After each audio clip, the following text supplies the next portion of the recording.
السلام عليكم ورحمة الله وبركاته. الحمد لله رب العالمين، والصلاة والسلام على أشرف الأنبياء والمرسلين نبينا محمد المبعوث رحمة للعالمين وعلى آله وأصحابه ومن تبعهم بإحسان إلى يوم الدين، وبعد. يقول الله سبحانه وتعالى: قد أفلح من تزكى وذكر اسم ربه فصلى. يقول رسول الله صلى الله عليه وسلم: لا يزال عبدي يتقرب إلي بالنوافل حتى أحبه، فإذا أحببته كنت سمعه الذي يسمع به، وبصره الذي يبصر به، ويده التي يبطش بها، ورجله الذي يمشي بها. أخرجه البخاري في الصحيح. সম্মানিত হাজিরিন, উপস্থিতি, শুরুতে আল্লাহ রাব্বুল আলামিনের অসংখ্য শুকরগুজার হচ্ছি যে মহান রব্বুল ইজ্জত ওয়াল জালাল আমাদেরকে ইয়াউমুল জুমার এই সকালবেলায় অত্যন্ত গুরুত্বপূর্ণ একটি দ্বীনি মজলিসে একত্রিত হওয়ার তৌফিক দিয়েছেন। আল্লাহ রাব্বুল আলামিনের শুকরিয়া আদায় করি, আলহামদুলিল্লাহ। সম্মানিত উপস্থিতি, আমরা মাআলিম আহলুস সুন্নাহ ওয়াল জামাআহ, আহলুস সুন্নাহ ওয়াল জামাআতের যে পরিচয় রয়েছে সেই বিষয়গুলো নিয়ে দীর্ঘদিন থেকে আপনাদের সাথে কথা বলে আসছিলাম। আমরা ইতিপূর্বে আলোচনা করেছি যে আহলুস সুন্নাহ ওয়াল জামাআতের পরিচয়ের মধ্যে 18 নম্বর যে পয়েন্টটি আমরা আলোচনা করছিলাম সেটি হচ্ছে আহলুস সুন্নাহ ওয়াল জামাআহ পরিশুদ্ধি ও সংশোধনের দিক থেকে বাহ্যিক ও অভ্যন্তরীণ বা বাহ্যিক বা আত্মিক দুটিকেই গুরুত্ব দেবে সমানভাবে গুরুত্ব দেবে। শুধু বাহ্যিক বেশভূষার চাকচিক্য বা পরিশুদ্ধি নিয়ে গুরুত্ব দেবে, কিন্তু আত্মিক পরিশুদ্ধির ব্যাপারটি আলোচিত হবে না, এটি শুদ্ধ নয়, বা এই পন্থা আহলুস সুন্নাহ ওয়াল জামাআত কখনো গ্রহণ করেননি। আবার শুধুমাত্র আত্মিক পরিশুদ্ধির বিষয়ে গুরুত্ব দেবে, বাহ্যিক যাই হোক না কেন, মানে চাকচিক্যের বিষয়টি যাই হোক না কেন বা বাহ্যিক যে বিষয়গুলো আছে সেগুলোর ব্যাপারে গুরুত্ব দেবে না, ব্যাপারটি এমন নয়। বরং তারা সমানভাবেই নৈতিক পরিশুদ্ধি এবং বাহ্যিক যে পরিশুদ্ধি আছে দুইটি পরিশুদ্ধিকেই গুরুত্ব দেবে, এবং এটাই মূলত সুন্নাহর নির্দেশনা। কারো মানে আত্মিক যে পরিশুদ্ধি রয়েছে এই পরিশুদ্ধির দলিল হচ্ছে তার বাহ্যিক পরিশুদ্ধি। এখানে আমি অত্যন্ত গুরুত্বপূর্ণ কয়েকটি পয়েন্টে কথা বলবো। প্রথম যে কথাটি সেটি হচ্ছে এই বাহ্যিক যে দিকটি রয়েছে, যেটাকে বাহ্যিক পরিশুদ্ধির বিষয় বলা হয়, এটাকে আমরা দুই ভাগে ভাগ করে থাকি, অথবা মুহাক্কিক উলামায়ে কেরাম এটাকে দুই ভাগে ভাগ করেছেন। প্রথম হচ্ছে এমন বাহ্যিকতা বা লৌকিকতা যে ব্যাপারে ইসলাম মূলত গুরুত্ব দিয়েছে। বাহ্যিক কিছু বিষয় আছে ইসলাম আসলে গুরুত্ব দিয়েছে। যে সমস্ত বিষয় ইসলাম গুরুত্ব দিয়েছে বাহ্যিক পরিশুদ্ধির জন্য, সেগুলো অবশ্যই একজন মুসলিমকে গুরুত্ব দিতে হবে। সেগুলো হয়তো ফরজ হতে পারে, যেমন জামাতে সালাত আদায় করা, এটা বাহ্যিক। এখন আপনি নতুন একজন গবেষক বের হয়ে বলতে পারেন যে এতে রিয়া আসতে পারে, লোক দেখানো আসতে পারে, এই জন্য আমি জামাতে অংশগ্রহণ করি না। তাহলে আমার জামাতে অংশগ্রহণ করলে কেন জানি মানে সেভাবে মানসিক প্রশান্তি আসে না। তাহলে বুঝতে হবে যে না, আপনার এই বক্তব্য শুদ্ধ না, এটা ফরজ বাধ্যতামূলক বিষয়। সুতরাং এখানে আপনার এই ইজতিহাদ চলবে না। আপনি যদি মনে করেন যে না, এর মাধ্যমে আপনার আত্মিক মানে সমস্যা, তাহলে বুঝতে হবে যে আপনার মৌলিক কোনো সমস্যা রয়েছে যার কারণে আপনি এই অবস্থার মধ্যে পড়তে হয়েছেন। যেমন আল জুমা ওয়াল ঈদ ইত্যাদি ইত্যাদি, মানে অনেকগুলো রয়েছে, সেগুলো আর বিস্তারিত আলোচনা করলাম না, যেহেতু অনেক দীর্ঘ আলোচনা, সময়ের কারণে হয়তো বিস্তারিত আমরা আলোচনা করবো না। যে ফরজ, যেগুলো বাধ্যতামূলক, ইসলাম গুরুত্ব দিয়েছে, কিন্তু বাহ্যিক দিকে বাহ্যিকভাবেই সেটাকে সেভাবে সংশোধন করতে হবে, সেটাকে সেভাবে গুরুত্ব দিতে হবে। আও মিনাল ওয়াজিবাত, অথবা ওয়াজিব বিষয়গুলোর মধ্যে অন্তর্ভুক্ত, যেমন ইফাউল লিহইয়া, দাড়ি ছেড়ে দেয়া, এটা ইসলাম গুরুত্ব দিয়েছে। এখন যে কোনো একজন এসে বলে, সাইফুল্লাহ ভাই, এত সামান্য খুঁটিনাটি বিষয় নিয়ে কেন আপনি গুরুত্ব দিচ্ছেন বেশি? না, মানে ইসলাম যেটাকে গুরুত্ব দিয়েছে সেটাকে আমিও গুরুত্ব দিব। সেটা নিয়ে আমার গুরুত্বটা এটা বাড়াবাড়ি নয়, এটা সীমালঙ্ঘন নয়, এটা কোনো কারণে এক্সট্রিম কোনো বক্তব্য নয়, কারণ এটি ইসলাম গুরুত্ব দিয়েছে। যেমন গাদ্দুল বাসর, দৃষ্টি সংযত রাখা, এটা মানে দৃষ্টি সংযত রাখার বিধান ইসলাম নারী এবং পুরুষ দুইজনকে দিয়েছে। সুতরাং এটি বাধ্যতামূলক একটি বাহ্যিক যদিও হয়, কিন্তু এটি অত্যন্ত গুরুত্বপূর্ণ বিষয়। এর সাথে একটা মৌলিক নৈতিক পরিশুদ্ধির বিষয় মানে সংশ্লিষ্ট রয়েছে। ফলে আপনার দৃষ্টি সংযত যদি না হয় তাহলে আপনি অবশ্যই কি হবেন, মানে আপনার যে নৈতিক সংশোধন রয়েছে সেটি হতে পারে না ইত্যাদি। আর সেখানেও আর অনেক কথা বললাম না। যেমন ওয়ামিনাল আখলাক, এর মধ্যে আছে যেমন আখলাক চারিত্রিক সংশোধনের বিষয়গুলো। চারিত্রিক সংশোধনের বিষয়গুলো যেমন আদমুল ইসবাল, রাখনুর নিচে কাপড় না পরা, এটা একটা কেউ কেউ মনে করতে পারেন এটা বাহ্যিক, কিন্তু এটা মূলত আখলাকের সাথে জড়িত। যেহেতু রাসূলুল্লাহ সাল্লাল্লাহু আলাইহি ওয়াসাল্লাম এটাকে তাকাব্বুর, অহংকার এর দলিল হিসেবে উল্লেখ করেছেন। এটি হচ্ছে অহংকারের দলিল, তাই এটা কিন্তু যদিও বাহ্যিক মনে হচ্ছে, কিন্তু বাহ্যিক এর সাথে সম্পৃক্ত রয়েছে মূলত আখলাক। এভাবে অনেকগুলো বিষয় রয়েছে, সেগুলো আলোচনা করবো না, এই জন্য দ্রুত চলে যাচ্ছি। আর যেমন মিনাল আদাব, যেমন আদাবের মধ্যে রয়েছে মিসল তায়াম্মুম, ডান দিক থেকে কোনো কিছু শুরু করা, ডান হাতে দেয়া, ডান হাতে নেয়া, এটা খুব সহজ বিষয়, খুবই হালকা জিনিস। আয়েশা রাদিয়াল্লাহু তাআলা বর্ণিত সহিহ মুসলিম হাদিসের মধ্যে রাসূলুল্লাহ সাল্লাল্লাহু আলাইহি ওয়াসাল্লাম বলেছেন, কারণ ইউহিব্বু তায়াম্মুনা ফি কুল্লি শাই, সব ব্যাপারে রাসূলুল্লাহ সাল্লাল্লাহু আলাইহি ওয়াসাল্লাম ডান দিকটাকে গুরুত্ব দিতেন, পছন্দ করতেন। বিষয়টা খুব বাহ্যিক, কিন্তু রাসূল সাল্লাল্লাহু আলাইহি ওয়াসাল্লাম পছন্দ করতেন। সুতরাং এটা আদবের মধ্যে অন্তর্ভুক্ত, এবং এটাকে যদি কেউ মানে সত্যিকার ভাবে গুরুত্ব দেয় তাহলে সে রাসূল সাল্লাল্লাহু আলাইহি ওয়াসাল্লাম নির্দেশনাকে গুরুত্ব দিল। ফলে এই আদবকে লঙ্ঘন করা কিন্তু খুব কঠিন একটি বিষয়। সহিহ মুসলিমের হাদিস দ্বারা সাব্যস্ত হয়েছে রাসূলুল্লাহ সাল্লাল্লাহু আলাইহি ওয়াসাল্লাম এর সাথে মানে বাম হাতে খাচ্ছিল। রাসূল সাল্লাল্লাহু আলাইহি ওয়াসাল্লাম যখন বললেন যে ডান হাতে তুমি খাও, বলে যে আমি পারি না। আমাদের মধ্যে অনেকে দেখা যায় যে ইগোর কারণে বলেন যে না, এগুলা আমাকে বলেন না, আমি পারি না। রাসূল সাল্লাল্লাহু আলাইহি ওয়াসাল্লাম বললেন লাউলাল কিবরু, যদি অহংকার না থাকতো লাস্তাতা'তা, অবশ্যই তুমি পারতে, অবশ্যই তুমি পারতে। রাবি বর্ণনাকারী বলতেছেন মাস্তাতা'a আন ইয়াদফা ইয়াদাহু ইলা ফামিহি বা'দা যালিক, রাসূল সাল্লাল্লাহু আলাইহি ওয়াসাল্লাম এই কথার পরে বলার পর সে তার হাত আর মুখ পর্যন্ত উঠাতে পারেনি। আল্লাহ রাব্বুল আলামিন তার হাত অবশ করে দিয়েছে, বন্ধ হয়ে গেছে। সহজ বিষয়, খুবই সাধারণ বিষয়, মানে লক্ষ্য করেছেন এটি আদবের মধ্যে অন্তর্ভুক্ত। সর্বোচ্চ সমস্ত উলামায়ে কেরামের ঐক্যমতে এটি মুস্তাহাব সাব্যস্ত হবে, এর বেশি নয়। কিন্তু তারপরেও যেহেতু রাসূল সাল্লাল্লাহু আলাইহি ওয়াসাল্লামের নির্দেশনা, এর গুরুত্ব রয়েছে। এটাকে কেউ একথা ধারণা করার সুযোগ নেই যে এটা বাড়াবাড়ি অথবা এটা শুদ্ধ না, মানে এ নিয়ে আপনারা কেন মানে খুঁটিনাটি বিষয় নিয়ে আলোচনা করছেন। অন্যান্য আর উদাহরণ দেব না। এটা হল মাজহার ইহতাম্মাল ইসলামু বিইসলাহিহি, ইসলাম যে সমস্ত ক্ষেত্রে সংশোধনের জন্য গুরুত্ব দিয়েছে এটি সংশোধন করা হয়েছে। রাসূলুল্লাহ সাল্লাল্লাহু আলাইহি ওয়াসাল্লামের কাছে আসলেই এগুলোকে সংশোধন করে দিয়েছে।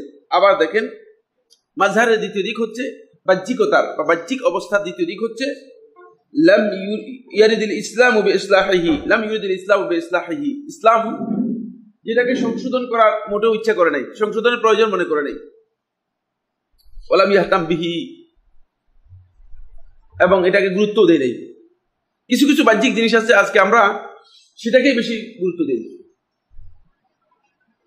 যেমন মাথায় মধ্যে টুপি দেয়া, এটাকে অনেক বেশি গুরুত্ব দেওয়া হয়ে থাকে। আদৌ ইসলাম পোশাকের ব্যাপারে সুনির্দিষ্ট কোনো নির্দেশনা ইসলামের মধ্যে নেই। কেন নেই? তার কারণ হচ্ছে যদি মানে আরবের পোশাক বাঙালিদের উপর যদি বাধ্যতামূলক করে দেওয়া হতো তাহলে এখানে জাতীয়তাবাদ মানে তৈরি হতো। কথা বুঝতে পেরেছি কিনা? ইসলাম যেহেতু এটা গ্লোবাল, ইন্টারন্যাশনাল, যেহেতু ইসলাম সর্বজনীন এবং ইসলাম হচ্ছে বিশ্বজনীন, ফলে ইসলাম সুনির্দিষ্ট যে সমস্ত ক্ষেত্রে সংকীর্ণতা আসতে পারে, সংকীর্ণতার প্রত্যেকটা দিককে ইসলাম সম্পূর্ণরূপে কি করেছে? উপেক্ষা করে গেছে, প্রয়োজনই মনে করেনি। এই জন্য রাসূলুল্লাহ সাল্লাল্লাহু আলাইহি ওয়াসাল্লাম সুনির্দিষ্ট পোশাক নিয়ে কোনো আলোচনা করেননি। রাসূলুল্লাহ পাগড়ি পরেছেন, হাদিস দ্বারা সাব্যস্ত হয়েছে, কিন্তু এই মর্মে রাসূলুল্লাহ সাল্লাল্লাহু আলাইহি ওয়াসাল্লামের একটি সহিহ হাদিস সাব্যস্ত হয়নি যে রাসূল সাল্লাল্লাহু আলাইহি ওয়াসাল্লাম গুরুত্ব দিয়েছেন। এটা বুঝতে পেরেছেন? পাগড়ি পরেছেন সাব্যস্ত হয়েছে, যেহেতু এমন এক সমাজে রাসূলুল্লাহ সাল্লাল্লাহু আলাইহি ওয়াসাল্লাম ছিলেন যে সমাজের মধ্যে মূলত লোকেরা পাগড়ি পরত, পাগড়ির প্রচলন ছিল, স্বাভাবিকভাবে প্রচলন ছিল। কিন্তু রাসূলুল্লাহ সাল্লাল্লাহু আলাইহি ওয়াসাল্লাম যেহেতু মানে এই বিষয়গুলো সংশোধনের প্রয়োজন মনে করেন নাই। ফলে বিভিন্ন কান্ট্রি থেকে, বিভিন্ন দেশ থেকে আল্লাহর বান্দারা এসে রাসূলুল্লাহ সাল্লাল্লাহু আলাইহি ওয়াসাল্লামের হাতে হাত দিয়ে ইসলাম গ্রহণ করেছে, কিন্তু রাসূলুল্লাহ সাল্লাল্লাহু আলাইহি ওয়াসাল্লাম কাউকে এই কথা বলেন নাই যে তুমি আগে তোমার কাপড় চোপড় পরিবর্তন করে আসো। এটা রাসূল কেন? কারণ ইসলাম এর জন্য একটা কোড দিয়েছে, নীতিমালা দিয়েছে, সেই নীতিমালার মধ্যে এটাকে সীমাবদ্ধ করে দিয়েছে। ফলে আমরা এগুলো নিয়ে সবচেয়ে বেশি গুরুত্ব দিই। আমরা বাহ্যিক সংশোধনটাকে যত বেশি গুরুত্ব দিচ্ছি, আর বাহ্যিক সংশোধনের মধ্যে ওই দিকটাকে যত বেশি গুরুত্ব দিচ্ছি, যে দিকটা ইসলাম মোটেও গুরুত্ব দেয় নাই, যে দিকটা ইসলাম মোটেও গুরুত্ব দেয় নাই। ফলে খুঁটিনাটি কতগুলো বিষয় সেগুলো নিয়ে আমরা বাড়াবাড়ি করছি, যেটা আসলে সংশোধনের পর্যায়ে আসে না। এই তখন পর্যন্ত আমরা যে দিকটি আলোচনা করলাম সেটা হচ্ছে বাহ্যিক বা লৌকিক যে সংশোধনের বিষয়টি। এবার সেকেন্ড পয়েন্টে আসবো, সেটা হচ্ছে অভ্যন্তরীণ অথবা আত্মিক যে সংশোধনের বিষয়ে এটি আলোচনা করব। মূলত আত্মিক সংশোধন বলতে যে জিনিসটাকে বোঝায় বা যে জিনিসটা মূল কথা, সেটা হলো তাজকিয়াতুন নফস, নিজের আত্মার পরিশুদ্ধি। আর আত্মার পরিশুদ্ধি মূলত জানতে হলে কয়েকটা গুরুত্বপূর্ণ পয়েন্ট আমাদেরকে জানতে হবে। এই গবেষণাটি শেখ মোহাম্মদ হাসান জুদু তার এই গবেষণাটি করেছেন। যদিও গবেষণার উপর মানে এটাকে মোলাহাজা বলা হয়, তাকে রিমার্ক রয়েছে, মন্তব্য রয়েছে, কিন্তু মন্তব্য থাকলেও মানে গবেষণাটা আমরা আলোচনা করব। আলোচনা করে যে বিষয়টি আমার কাছে খুব মনোভূত হয়নি সেটাও আপনাদের সামনে বলে দেব। বাকি মানে এটিও খুব মানে সুন্দর একটি গবেষণা, সুফি দর্শন থেকে একটু ভিন্ন হলেও মানে কিন্তু এটি মানে বাস্তবতার সাথে খুবই সামঞ্জস্যপূর্ণ, অত্যন্ত গুরুত্বপূর্ণ একটি গবেষণা। সেটা হলো মানুষকে মূলত আল্লাহ সুবহানাহু ওয়া তাআলা সৃষ্টি করেছেন। মানুষের সৃষ্টির মধ্যে আল্লাহ রাব্বুল আলামিন তিনটি মৌলিক উপাদান দিয়েছেন, যে তিনটি মৌলিক উপাদান হচ্ছে মানুষের মূল, মানুষ বুঝায়। সুফি দর্শনের মধ্যে এটাকে দুই ভাগে ভাগ করা হয়েছে, কিন্তু গবেষক এখানে তিন ভাগে ভাগ করেছেন। যেহেতু সুফিরা একটা জিনিসকে খুব বেশি গুরুত্ব দেন না, উপেক্ষা করেন, সেটা হচ্ছে মানে মৌলিক বিবেচনা শক্তি বা আকল, ইন্টেলেক্ট। এটাকে সুফি দর্শনের মধ্যে খুব বেশি গুরুত্ব দেওয়া হয় না, কারণ তারা মনে করে থাকেন যে শুধুমাত্র মানে অন্ধ আনুগত্যের মধ্যেই মূল সংশোধনী, এর বাইরে না। যেহেতু তাদের কোনো বিষয় সম্পর্কে আপনি বিবেক দিয়ে যদি বিবেচনা করার চেষ্টা করেন, তাহলে বলবেন যে না, আপনি এই দর্শনে আপনি কি করতে পারবেন না, সাকসেস হতে পারবেন না।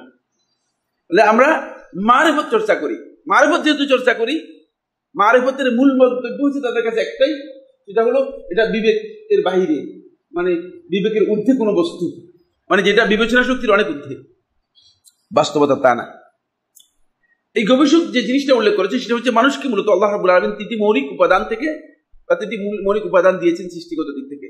এই তিনটি বস্তুর যতদিন পর্যন্ত তাওয়াজুন, ব্যালেন্স ঠিক থাকবে, ততদিন পর্যন্ত সে মানুষ। আর এ যদি ইমব্যালেন্স হয়ে যায়, এটা যদি কোনো কারণে ব্যালেন্স হারিয়ে যায়, তাহলে সে মনুষ্যত্ব হারিয়ে যাবে। তিনটি জিনিস কি কি? এক নম্বর হচ্ছে, প্রথম বিষয় হচ্ছে আল আকল, তার বিবেক, ইন্টেলেক্ট।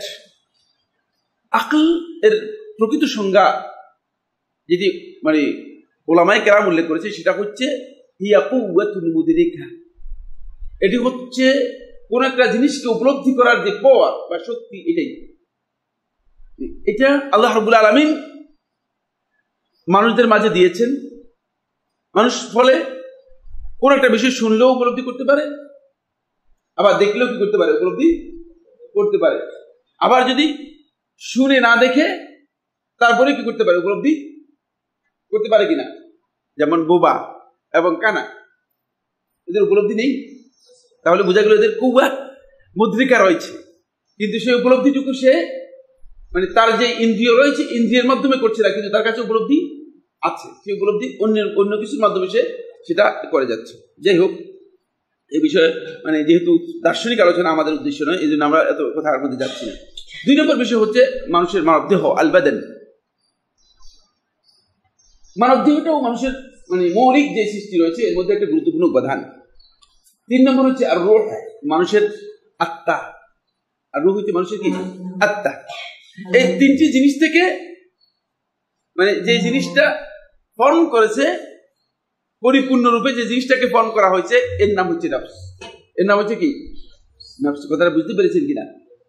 বিচ্ছিন্নভাবে নফস এর পরিচয় নেই, খুবই গুরুত্বপূর্ণ কথা। সেটা হলো বিচ্ছিন্নভাবে নফসের পরিচয়। কোরআনে কারীমের মধ্যে নফস বলতে যে পরিচয়গুলো দেওয়া হয়েছে সেটা হচ্ছে মুরাক্কাবুন ও মুআল্লাফুন মিন সালাসাতি আনাসির। এই তিনটি উপাদান থেকে, মূলত মৌলিক বিষয় থেকে, মৌলিক বস্তু থেকে সেটি কি হয়েছে? মুরাক্কাব হয়েছে, মানে সংযুক্ত হয়েছে। সেটা মানে এর মাধ্যমে মূলত মানে সংযুক্ত হয়ে মানুষের নফস তৈরি হয়েছে। একটা হচ্ছে আকল, আর একটা হচ্ছে বাদন, দেহ, আর একটা হচ্ছে রূহ। রূহের বিষয়টি আল্লাহ রাব্বুল আলামিন মানুষদেরকে অত বেশি জ্ঞান দেননি, ফলে মানুষ এর উপলব্ধি মানুষের জন্য খুবই সহজ নয়, কঠিন, স্বাভাবিক উপলব্ধির বাইরে। ফলে আজকের এই বিজ্ঞান বিভিন্ন দিক থেকে যতই মানে বিজ্ঞানের উৎকর্ষ সাধন হয়েছে, ডেভেলপ হয়েছে, কিন্তু রূহের ব্যাপারে তাদের কাছে তথ্য নেই, কোনো সুনির্দিষ্ট তথ্য দিতে পারেনি।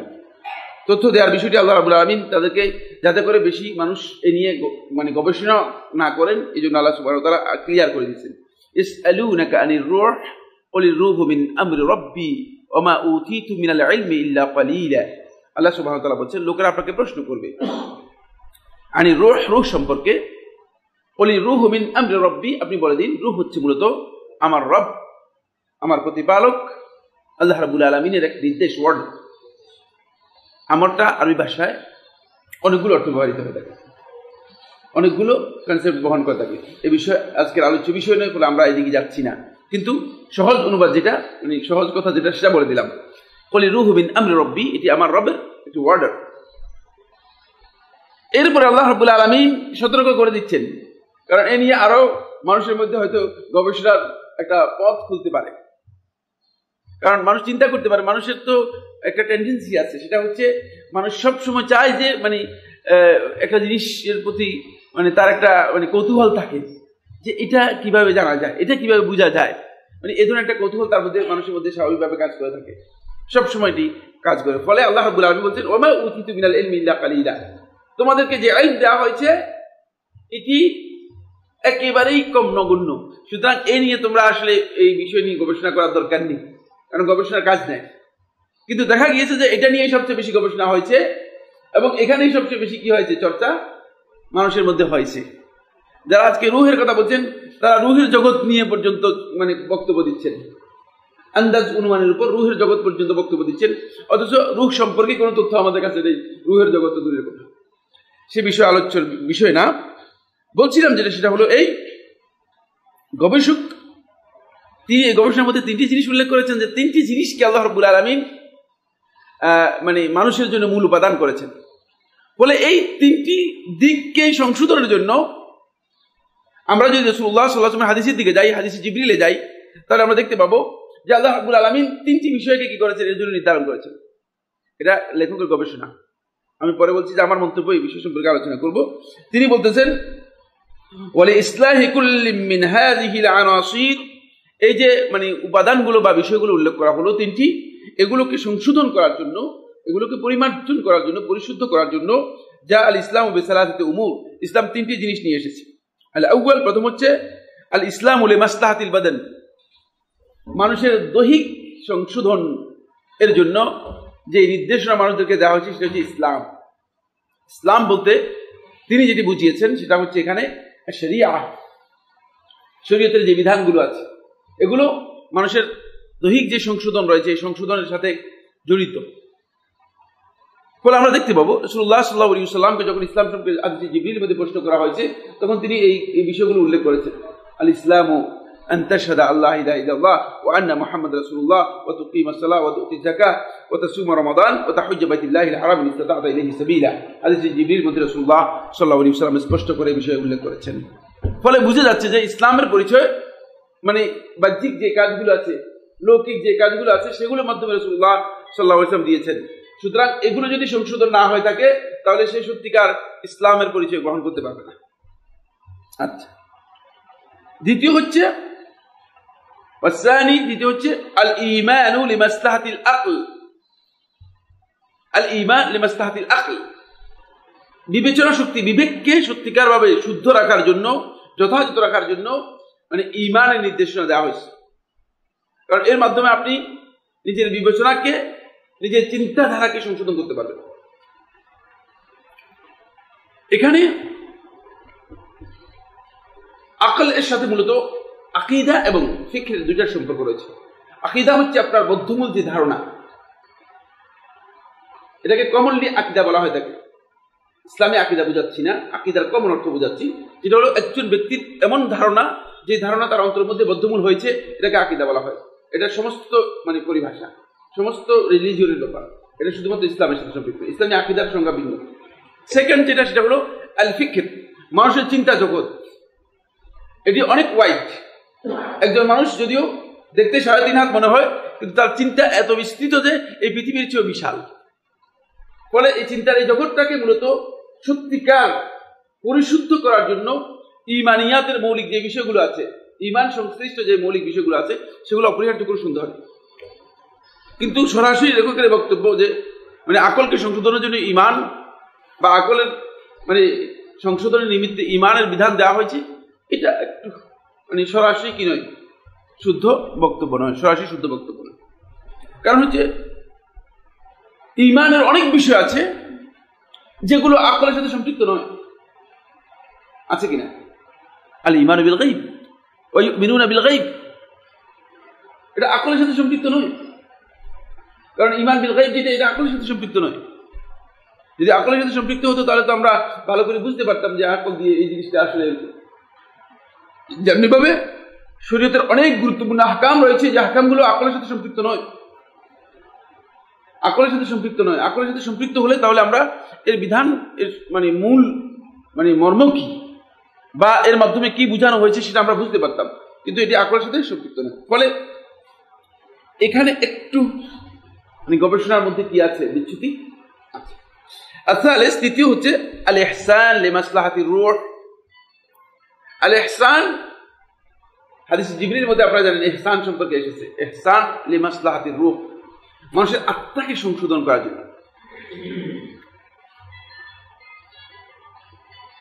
ইহসানের বিষয়টি মূলত শুধুমাত্র আত্মিক বা আত্মার সংশোধনের সাথে জড়িত ব্যাপারটি এমন নয়। একথা শুদ্ধ নয় যে শুধুমাত্র আত্মার সাথে ইহসানের বিষয়টি সম্পৃক্ত, বরং ইহসানটা ইবাদতের মধ্যে হচ্ছে মূল। কারণ আমরা যখন হাদিসে জিবরিলের মধ্যে যাব, তখন আমরা দেখব রাসূলুল্লাহ সাল্লাল্লাহু আলাইহি ওয়াসাল্লাম ইহসানের যে সংজ্ঞা দিয়েছেন। সহিহ বুখারী এবং মুসলিমের মধ্যে রাসূলুল্লাহ সাল্লাল্লাহু আলাইহি ওয়াসাল্লাম বলেছেন, আল ইহসানু আন তা'বুদাল্লাহা কাআন্নাকা তারাহু ফাইন লাম তাকুন তারাহু ফাইন্নাহু ইয়ারাক, যে তুমি আল্লাহর ইবাদত করবে এমন এক পর্যায়ে উত্তীর্ণ হয়ে, এমন এক পর্যায়ে এসে কাআন্নাকা তারাহ, মনে হচ্ছে যেন তুমি আল্লাহকে দেখতেছো। ইহসানের এই পর্যায়ে মূলত এটা ইবাদতের মৌলিক একটি বিষয়। রাসূলুল্লাহ সাল্লাল্লাহু আলাইহি ওয়াসাল্লাম এটা ইবাদতের মধ্যে কাজ করেছেন। লেখক এটাকে মাসলাহাতুর রূহ, আত্মিক সংশোধনের সাথে এটাকে শুধুমাত্র সীমাবদ্ধ করেছেন। এই গবেষণাটি মূলত একদিক থেকে গ্রহণযোগ্য হতে পারে, সেটা হলো এই মানুষের আত্মিক সংশোধনের উপর নির্ভর করে, আত্মিক যে পরিশুদ্ধি আছে এর উপর নির্ভর করে মূলত তার ইবাদতের মধ্যে মনোসংযোগ, ইবাদতের মধ্যে ইখলাস এবং ইবাদতের মধ্যে আল্লাহ রাব্বুল আলামিনের সন্তুষ্টির বিষয়টি সত্যিকার ভাবে টার্গেট করা হচ্ছে কি হচ্ছে না, এটা নির্ভর করে। তাই এদিক থেকে হয়তো তার বক্তব্য শুদ্ধ হতে পারে, কিন্তু এটা আসলে সত্যিকার অর্থে জুমহুর অধিকাংশ উলামায়ে কেরামের তাহকিক নয়। এটি যে গবেষণাটুকু তিনি করেছেন, এই গবেষণার মূল কথা যেটা, সেটা হলো এই মূলত ইসলামের এই দিনকে মূলত 3টি পর্যায়ে এটাকে বিভক্ত করেছেন। একটি হচ্ছে ইসলাম, আরেকটি হচ্ছে ঈমান, আরেকটি হচ্ছে ইহসান। ইসলাম, ঈমান এবং ইহসান একটাকে আরেকটা থেকে বিচ্ছিন্ন করার কোনো সুযোগ নেই, বিচ্ছিন্ন করে দেখার কোনো সুযোগ নেই। কিন্তু ইসলাম, ঈমান এবং ইহসান তিনটি মূলত একজন মানুষের যে মৌলিক দিকগুলো আছে সবগুলো দিকের সাথে সম্পৃক্ত। ইসলাম যেমনিভাবে বাহ্যিক সংশোধনকে ইসলামের মাধ্যমে হয়ে থাকে, ঠিক তেমনিভাবে ইসলাম আত্মিক সংশোধন এবং মানুষের যেই বিবেকের পরিমার্জন বা পরিশুদ্ধি বা সমৃদ্ধি, এটাকেও কিন্তু ইসলামের মাধ্যমে করা হয়ে থাকে। ইসলামের প্রত্যেকটি বিধানের মধ্যে মূলত এইসব অবজেক্টিভ রয়েছে। ফলে ইসলামের প্রত্যেকটি ইবাদত কিন্তু নৈতিকতার সাথে সম্পৃক্ত। সালাত বলেন ইন্না সালাতা তানহা আনিল ফাহশাই ওয়াল মুনকার, সিয়াম বলেন আল্লাহ রাব্বুল আলামিন বলে দিয়েছেন লাআল্লাকুম তাত্তাকুন, হজ বলেন আল্লাহ রাব্বুল আলামিন কোরআনের মধ্যে স্পষ্ট করে বলে দিয়েছেন যে হজের মাধ্যমে তোমরা এই সুযোগ সুবিধাটুকু পাবে। কারণ প্রত্যেকটি ইবাদতই মূলত নৈতিক সংশোধনের সাথে সম্পৃক্ত। তাই শর্ত নয় যে মানে এই তিনটি বিষয়কে তিনটি মানে মানুষের যেই সৃষ্টিগত যে উপাদান আছে উপাদানের সাথে সম্পৃক্ত করতে হবে, কিন্তু এটি শুধুমাত্র বোঝানোর জন্য হয়তো তিনি উল্লেখ করেছেন। তার মধ্যে এই তিনটি বস্তুর মধ্যে ইহসান হচ্ছে সবচেয়ে সর্বোচ্চ স্টেজ দিনের মধ্যে। কোন ব্যক্তির ঈমান ততক্ষণ পর্যন্ত পরিপূর্ণ হবে না যতক্ষণ পর্যন্ত সেই ইহসান সত্যিকার ভাবে ইহসানের পর্যায়ে উত্তীর্ণ হতে না পারবে। আর ইহসানের পর্যায়ে কোনো ব্যক্তিকে উত্তীর্ণ হতে হলে তাকে মৌলিক যে কাজটি করতে হবে সেই কাজটি হচ্ছে তার আত্মিক সংশোধন অথবা অভ্যন্তরীণ সংশোধন তার জন্য অপরিহার্য। এটাকেই মূলত তাজকিয়াতুন নফস বলা হয়েছে। কেউ কেউ ধারণা করে থাকেন তাজকিয়াতুন নফস মূলত যে অর্থ বোঝায় সেই অর্থ এবং তাসাউফ যে অর্থ একই অর্থ। ভুল কথা। এটি সবচেয়ে বড় বিভ্রান্তি যে সুফি দর্শনের মধ্যে যেটাকে তাসাউফ বলা হয় থাকে তার সাথে তাজকিয়াতুন নফসের সম্পর্ক নেই। তাজকিয়াতুন নফস মূলত ইসলামের একটি মৌলিক পরিভাষা এবং এই আত্মশুদ্ধি অথবা আত্মার পরিশুদ্ধির যে বিষয়টি এটি ইসলামে অত্যন্ত গুরুত্বপূর্ণ একটি বিষয়। সুফি দর্শনের সাথে সম্পর্ক নেই কেন বললাম? যেহেতু সুফি দর্শন মূলত তাজকিয়াতুন নফসের যে প্রক্রিয়া বা পদ্ধতি আলোচনা করেছে সেই পদ্ধতি বা প্রক্রিয়া মূলত তাজকিয়াতুন নফসের ইসলাম সেই পদ্ধতি উল্লেখ করে নেই। ফলে ইসলামী যে মানে চিন্তাধারা আর সুফি দর্শনের যে চিন্তাধারা এই দুইয়ের মধ্যে এক বিশাল ফারাক বা পার্থক্য রয়েছে। তাজকিয়াতুন নফসের নামে যদি সুফি দর্শনকে গুরুত্ব দেওয়া হয় এবং বলা হয় থাকে যে সুফি দর্শন মূলত তাজকিয়াতুন নফস এক কথা, তাহলে এটি শুদ্ধ নয়, বরং এই বক্তব্য ভুল। কারণ হলো সুফি দর্শনটা বহু পরে এসেছে। মানে খুব সহজ কথা বুঝতে গেলে সুফি দর্শন এসেছে মূলত ইমাম শাফি রহমতুল্লাহ শেষের দিকে। এই ধরনের চিন্তাধারা মানুষের মধ্যে কাজ করতেছিল, কিন্তু সেটা কোনো ধরনের ফরম্যাট তৈরি হয়নি, কোনো ফর্ম তৈরি হয়নি। কিছু কিছু লোক মানে এই ফিকহের বা এই চিন্তার সাথে নিজেকে সম্পৃক্ত করেছে বলবে বিভিন্ন বর্ণনা পাওয়া যায়। কিন্তু ইমাম শাফি রহমতুল্লাহ মৃত্যুর আরো 50 বা 100 বছর পর সুফিদের এই দর্শনটা কি হয়েছে একটা মানে পরিপূর্ণ একটা চিন্তাধারায় পরিপূর্ণ একটা দর্শনে পরিণত হয়েছে এবং এটা মানে মানুষের কাছে আত্মপ্রকাশ করেছে। ফলে এটা বাস্তব। তাদের ইমাম যারা আছে তাদের ইমামরা কিন্তু মানে হিজরি 6ষ্ঠ শতাব্দীর পরের লোক, হিজরি 6ষ্ঠ শতাব্দীর পরের লোক। এখান থেকে বোঝা যাচ্ছে যে মূলত এটা অনেক পরে এসেছে। কিন্তু তাজকিয়াতুন নফস কি আসলেই তাদের এইখান থেকে এসেছে? না, যেহেতু তাজকিয়াতুন নফস ওহীর মাধ্যমে সাব্যস্ত হয়েছে। আল্লাহ রাব্বুল আলামিন কোরআনে কারীমের মধ্যে বলেছেন কাদ আফলাহা মান তাযাক্কা ওয়া যাকারা ইসমা রাব্বিহি ফাসাল্লা। কাদ আফলাহা সেই সফল হলো, সেই সার্থক হলো, সেই সত্যিকার সফলতা লাভ করতে পারলো মান তাযাক্কা, যে আত্মশুদ্ধি করতে পারলো, নিজের আত্মাকে পরিশুদ্ধ করতে পারলো, সংশোধন করতে পারলো, যে সত্যিকার পবিত্রতা লাভ করতে পারলো। কাদ আফলাহা মান তাযাক্কা, এরপরে ওয়া যাকারা ইসমা রাব্বিহি ফাসাল্লা। এখানে এই তাযাক্কা এর বিশ্লেষণও দেওয়া হচ্ছে কোন পদ্ধতিতে। ওয়া যাকারা ইসমা রাব্বিহি, সে তার প্রতিপালকের জিকির করবে, ফাসাল্লা এবং সালাত আদায় করবে। এখন সুফি দর্শনের মধ্যে এই দুইটা জিনিসের মধ্যেই মূলত গড়বড় রয়ে গেছে। এই দুইটা বস্তুর মধ্যে গড়বড় রয়েছে। আত্মশুদ্ধির সাথে মৌলিক ইবাদত সম্পৃক্ত, মৌলিক ইবাদত আত্মশুদ্ধির সাথে সম্পৃক্ত, এই আয়াত থেকেই বোঝা যাচ্ছে। সুতরাং কেউ যদি এই মৌলিক ইবাদত থেকে দূরে সরে গিয়ে মনে করে যে না আমি অন্য কোনো পদ্ধতিতে আত্মশুদ্ধি করতে পারবো, তাহলে তার এই বক্তব্য শুদ্ধ হবে না, তার এই বক্তব্য যথার্থ হবে না। আসুন, তাজকিয়াতুন নফস এর মূল বিষয় হচ্ছে তাজকিয়া। তাজকিয়া শব্দ সম্পর্কে আমরা একটা কথা বলি, সেটা হলো তাজকিয়া শব্দটা আরবি ভাষায় দুটি অর্থে ব্যবহৃত হয়। যেমন যাকাত শব্দটা আরবি ভাষায় বহু অর্থে ব্যবহৃত হয়ে থাকে। যাকাত এবং তাজকিয়া একই রুট থেকে, derive from root, one root, এক রুট থেকে কি হয়েছে, এটা ডিরাইভ হয়েছে। একটা রুটই এর মধ্যে, সেটা হলো যাকাতিয়া, মানে তাজকিয়া বলা হয় তাকে আরবি ভাষায় আত-তাতহীর, কোন জিনিসকে পবিত্র করা, অথবা আত-তানমিয়া, কোন একটা জিনিসকে প্রবৃদ্ধি করা, সমৃদ্ধ করা। আপনি তাজকিয়াতুন নফসের দুটি অর্থ এখানে প্রযোজ্য। একটা হচ্ছে তাজকিয়াতুন নফস হচ্ছে আপনি তাতহীরুন নফসি মিনাল আদরানি ওয়াল আওসাখ, আপনি নিজের নফস, নফস বলতে এখানে বাহির থেকে কোনো জিনিস না, নিজেকে, মানে সহজ কথা বলতে নফস বলতে নিজেকে বলা হয়েছে। কারণ আমি আগে নফসের সংজ্ঞা দিয়েছি, খেয়াল আছে কিনা, বলছি তিনটি জিনিস মূলত নফসের মধ্যে ইনক্লুডেড। তিনটি জিনিসের সমন্বিত রূপ হচ্ছে কি নফস, একটা হচ্ছে আকল, আর হচ্ছে বাদন, আর হচ্ছে রূহ। এই তিনটি জিনিসের সমন্বিত রূপ হচ্ছে নফস। সুতরাং নফস বাহির থেকে আনার দরকার নেই। লোকেরা মনে করছে নফস কি সংশোধন করেন, নফস কি সংশোধন করেন কিভাবে, আপনি নিজেই তো সংশোধন হওয়ার নাই।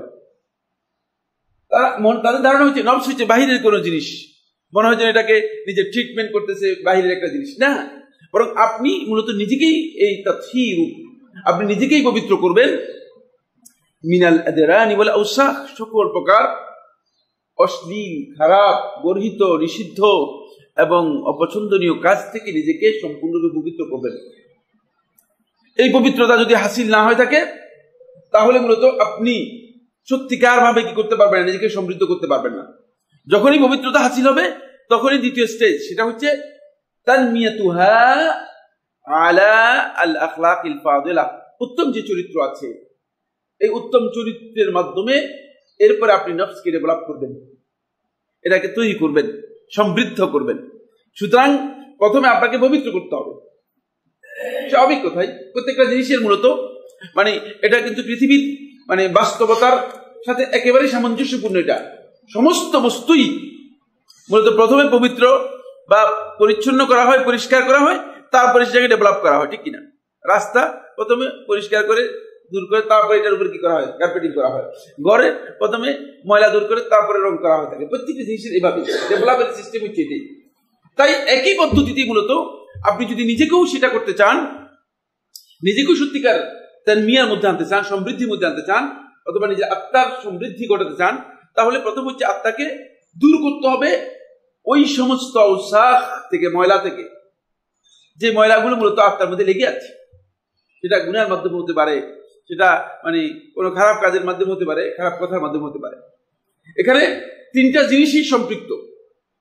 যদি মাথার মধ্যে মানে যেটাকে আকল বলা হয় থাকে, আকলের মধ্যে যদি মানে কোনো কারণে আওসাখ, ময়লা ঢুকে যায়, যেমন আজকে বিকৃত চিন্তার অধিকারী যারা আছে, বিভিন্ন ভাবে বিকৃত চিন্তার অধিকারী যারা আছে, তাদের আত্মশুদ্ধি কিয়ামত পর্যন্ত হবে না যদি তাদের এই আগে এই চিন্তাকে পরিশুদ্ধ না করা হয়, ঠিক কিনা?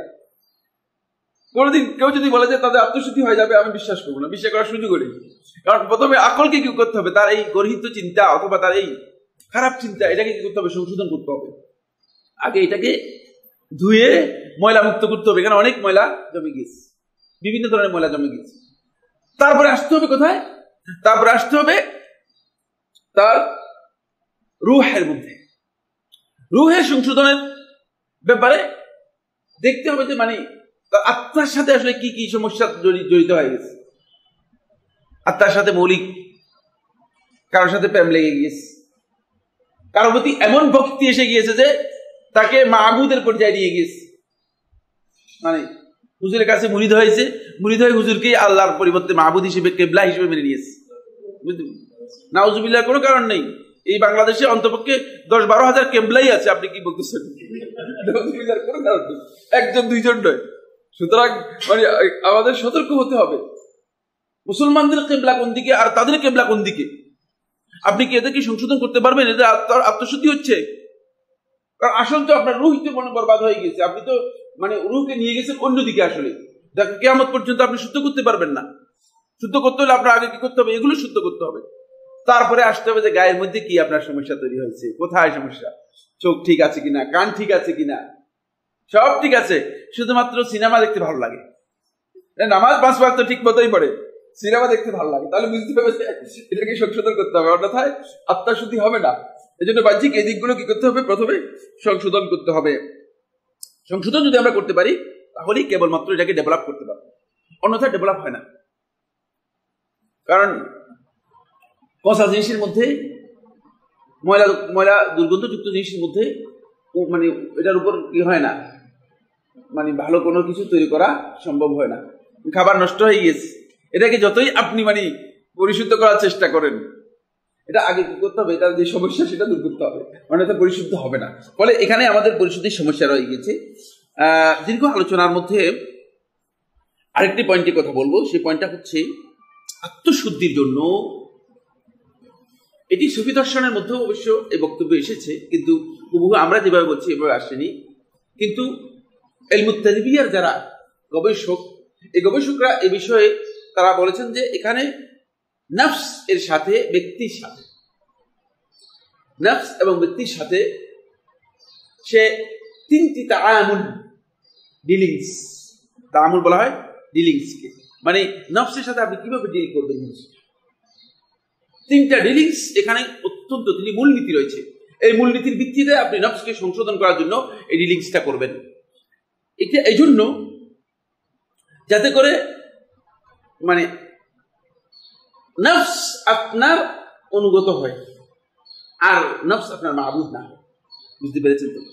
কারণ বহু লোক আছে নফস হচ্ছে তার মাবুদ, সে জানে না, তার জানা নেই। কোরআন স্পষ্ট সাক্ষ্য দিয়েছে, আবার আপনি কি জানেন না ওই ব্যক্তি সম্পর্কে যে তার প্রবৃত্তিকে, নফসকেই তার মাবুদ হিসেবে গ্রহণ করে নিয়েছে।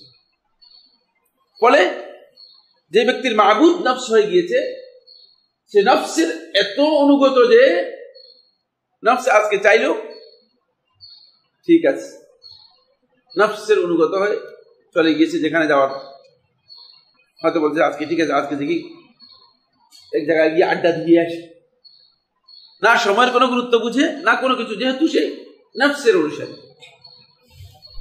নফসের অনুসারী ব্যক্তি মূলত তার জীবনে সাধারণ যে শৃঙ্খলা আছে সেই শৃঙ্খলা অনেক সময় থাকে না, নফস যেদিকে নিয়ে যায় সেদিকে চলে যাচ্ছে। সেটা উপলব্ধি করতে পারে না যে তাকে আসলে মানে খারাপ কাজের দিকে দাবিত হয়ে যাচ্ছে। কারণ আল্লাহ সুবহানাহু ওয়া তাআলা নফসের পরিচয় দিয়েছেন কোরআনের মধ্যে। সূরা ইউসুফ করে দেখেন, আল্লাহ রাব্বুল আলামিন বলতেছেন ইন্নান নাফসা লাআম্মারাতুন বিসসু, কারণ নফস হচ্ছে আম্মারাতুন বিসসু, সব সময় খারাপ কাজ এর তোমাদেরকে নির্দেশ দিয়ে থাকে, ভালো কাজের নির্দেশ দিবে না। ভালো কাজের নির্দেশ দিবে তখন যখন নফসকে আপনার অনুগত করে নেবেন, আর নফস যখন আপনার কাছে বড় হয়ে যাবে তখন আপনি দেখতে পাবেন যে নফস আপনাকে সবসময় খারাপ কাজেরই নির্দেশ দিচ্ছে, সবসময় কি করতেছে, খারাপ কাজের নির্দেশ দিচ্ছে। আর এটা নফসের মূলত প্রকৃতি। তাই নফসকে যদি আপনি ডিলিং করতে যান তাহলে আপনাকে এই তিনটি মূলনীতির অনুসরণ করতে হবে। এক নম্বর,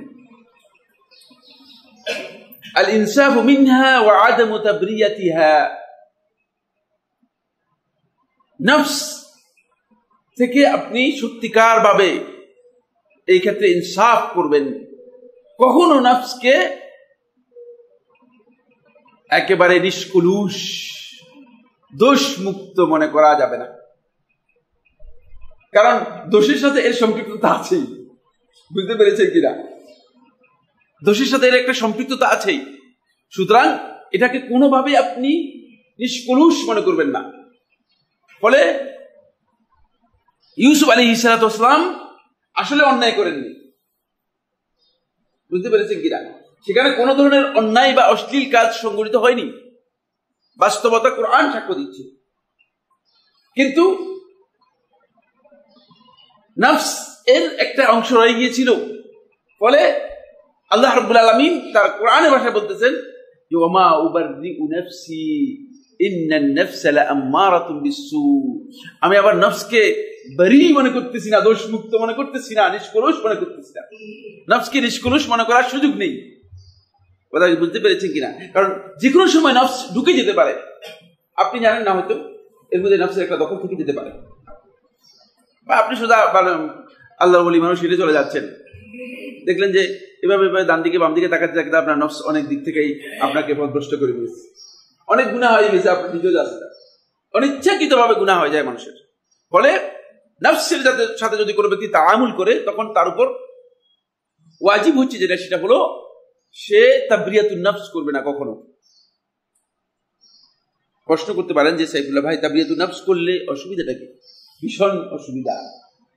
সেটা হলো তাবরিয়াতুন নফস, নফসকে যদি নিষ্কলুষ দোষ মুক্ত মনে করে, তাহলে নফস আস্তে আস্তে তাআলু বড় হতে থাকবে, বড় হতে হইতে শেষ পর্যন্ত নফসি সবচেয়ে বেশি আপনার জন্য ভয়ানক হয়ে যাবে। এবং এটাই মূলত ইসলামের অহংকার। বলে আজকে যারা মানুষের কথা শুনতে রাজি নয়, এই যে মসজিদগুলোতে আপনি আলেম ওলামাদের কাছে কোরআন হাদিসের কথা শুনতে পারতেছেন না কেন?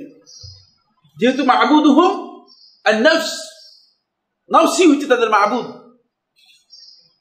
যদি সেই নফসকে সে মনে করতেছে আমি তো সবকিছু, আমার সব জানা, যে মনে করে যে আমি সবকিছু, আমার কাছে সবকিছু আছে, সব জ্ঞান আমার কাছে, সেই সত্যিকার অর্থে নফস এর গোলাম। কারণ এখানে আমি শব্দটাই নফসের সাথে সম্পৃক্ত।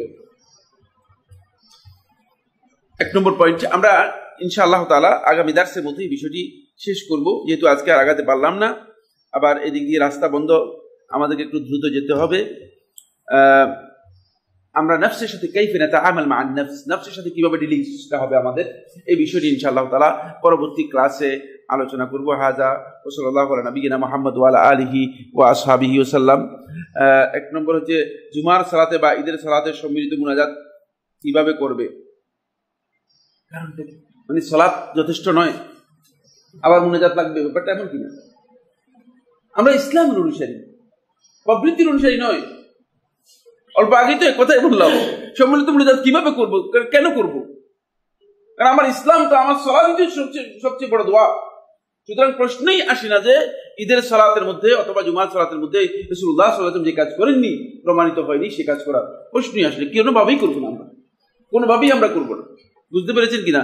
কারণ আমরা তো সুন্নাহর বাইরে যাওয়ার কোনো সুযোগ আমাদের নেই। আমরা তো অনুসরণ করতেছি দ্বীনের, নফসের না। নফসের অনুসরণ করলেই তো আমি মানে কিভাবে মুনাজাত করবো এর জন্য একটা তরিকা বের করা দরকার।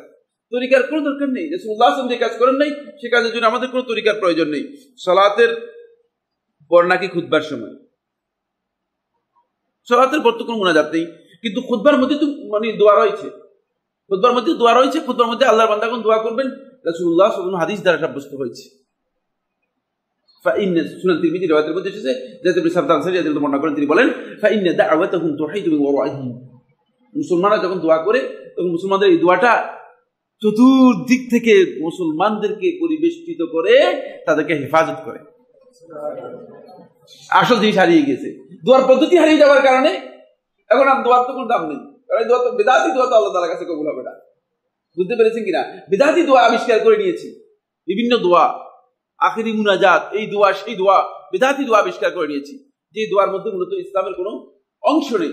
এই জন্য আমাদের এগুলো জানতে হবে মূলত কিভাবে আপনি দোয়া করবেন আল্লাহর কাছে। এটা কি আপনি মনে করেন রাসূলুল্লাহ সাল্লাল্লাহু আলাইহি ওয়াসাল্লাম এমনি না জানাই চলে গেছেন? না, বিস্তারিত আলোচনা রয়েছে।